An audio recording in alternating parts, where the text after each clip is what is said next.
இந்த ரோட்டு கடையிலலாம் தோசை சாப்பிடும்போது ஒரு கார சட்னி ஊத்தி தருவாங்க. அவ்ளோ டேஸ்ட்டா இருக்கும். அத பார்த்தா சாம்பார்ன்னு சொல்ல முடியாது, சட்னின்னு சொல்ல முடியாது. ஆனா தாராளமா தொட்டு சாப்பிடும்போது அட்டகாசமா இருக்கும். எப்படி செய்றதுன்னு பார்க்கலாமா? ஒரு 20 பல்லு பூண்டு எடுத்து வச்சிருக்கேன். ஒரு 4 பழுத்த தக்காளி, ஒரு 5, 6 காஞ்ச மிளகா. உங்களுக்கு எவ்வளோ காரம் தேவைப்படுமோ அந்த அளவு எடுத்துக்கலாம். அதுக்கப்புறமா ஒரு 3 பெரிய வெங்காயம் வந்து இதே மாதிரி கட் பண்ணி வச்சிருக்கேன். இப்போ இது எல்லாத்தையுமே வந்து ஒரு மிக்ஸி ஜார்ல சேர்த்து பச்சையா அரைக்க போறோம். இப்போ இது கூடவே இன்னொரு 2 பொருள மட்டும் சேர்த்து நம்ம மிக்ஸி ஜார்ல எல்லாத்தையுமே அரைச்சிடலாம். இப்போ இது கூடவே கொஞ்சமா புளி, கொஞ்சமா தேவையான அளவுக்கு உப்பு. இது எல்லாமே சேர்த்து நல்லா நைஸா அரைச்சு எடுத்துக்கலாம்.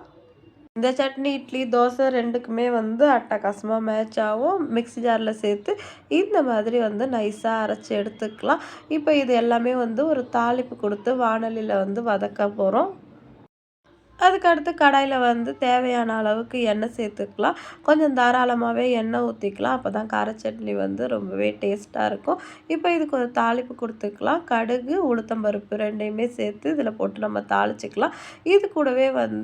இது கூடவே வந்து ஒரு காஞ்ச மிளகாவும் சேர்த்து தாளிச்சுக்கலாம். காஞ்ச மிளகா சேர்த்து தாளிச்சோம்னா, கொஞ்சம் ஃப்ளேவர் வந்து நல்லாயிருக்கும் சட்னிக்கு. இப்போ இது கூடவே வந்து ஒரு கொத்து கருவேப்பிலையும் சேர்த்து வதக்கிக்கலாம். எப்பவுமே நான் சட்னி செய்யும்போது கருவேப்பிலை கொஞ்சம் எக்ஸ்ட்ராவே போட்டு நான் தாளிப்பேன். ஏன்னா, எனக்கு அந்த ஃப்ளேவர் வந்து ரொம்பவே பிடிக்கும். அது மட்டும் இல்லாம சட்னியில வந்து தொட்டு சாப்பிடும்போது அந்த கருவேப்பிலையும் வந்து அது கூடவே எடுத்து சாப்பிடுவேன். உங்களுக்கு யாருக்காவது இந்த மாதிரி பழக்கம் இருந்தா கமெண்ட் பண்ணுங்க. இப்போ சட்னி வந்து நல்லா பச்சை வாசனை போகிற வரைக்கும் கொஞ்ச நேரம் வந்து சிம்ல வச்சு நல்லா வதக்கி விடலாம். கொஞ்சமா வாயில வச்சு பாருங்க. காரம் பத்தல அப்டின்னா வந்து இந்த ஸ்டேஜ்லயே வந்து கொஞ்சமா வந்து தனி மிளகாய் தூள் வந்து சேர்த்துக்கலாம். இப்போ பச்சை வாசனை போக நல்லா வதங்குனதுக்கு அப்புறமா, இது கூட தாராளமா வந்து தண்ணி சேர்த்துக்கலாம். நான் வந்து இதெல்லாம் அரைச்சோம் இல்லையா, அந்த மிக்ஸி ஜாரையே கழுவி அந்த தண்ணி இது கூட சேர்த்துக்கிறேன். இப்போ இது நல்லா கொதிச்சதுக்கப்புறம் ஒரு கரண்டி இட்லி மாவு எடுத்து வச்சிருக்கேன். இத கொஞ்சம் தண்ணி ஊத்தி நல்லா அந்த மாதிரி பீட் பண்ணி, இப்போ இத வந்து இந்த சட்னில கொதிக்கும்போதே கொஞ்சம் கொஞ்சமா ஊத்தி கிண்டி விடுங்க. அத ஊத்துன உடனே கரண்டி வச்சு கிண்டிட்டே இருக்கணும். அப்படி இல்லன்னா கட்டி கட்டிடும். இட்லி மாவு சேர்த்து இதே மாதிரி கொஞ்சம் கொஞ்சமா அப்படியே கலந்து விடுங்க. அதுக்கப்புறமா வந்து சிம்ல வச்சு சட்னிய நல்லா கொதிக்க விடலாம்.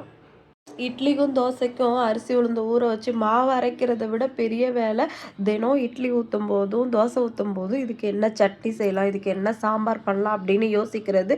அந்த மாதிரி திங்க் பண்றப்போ ரொம்ப ஈஸியா செய்யணும், ஆனா டேஸ்ட்டா செய்யணும் அப்படின்னு திங்க் பண்ணீங்கன்னா, டக்குன்னு இந்த சட்னி செஞ்சிடலாம்.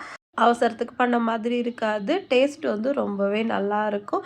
ஒரு தடவ ட்ரை பண்ணி பார்த்துட்டு எப்படி இருந்துச்சு அப்படின்னு சொல்லிட்டு மறக்காம எனக்கு கமெண்ட் பண்ணுங்க.